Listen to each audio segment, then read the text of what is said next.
In 2008, there was a pilot that was done to install those 9 cameras. In 2017, there was an assessment that was done.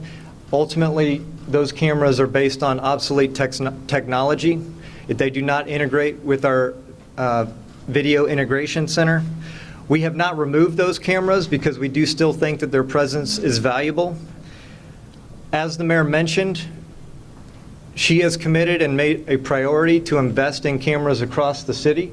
We work closely with APD, Parks is involved, the Police Foundation and others, the communities, to determine where those investments are going to go and how we should best prioritize investments in the placement of cameras based upon the data.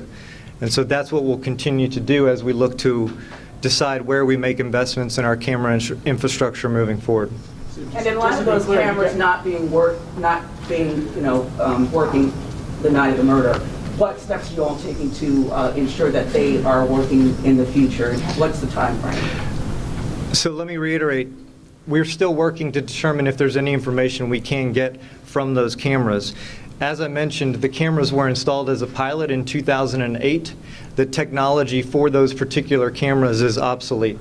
And so now we have to look at if we're going to replace and make investments, whether in the park or around the park, which we have made investments in the camera infrastructure around the park, and we'll continue to assess as the mayor has stated, we prioritize installing 250 cameras by the end of December, prioritize what the locations for those cameras are. We have recently prioritized investment in camera infrastructure around recreation centers as well as parking lots in our parks, and we'll continue to assess that moving forward.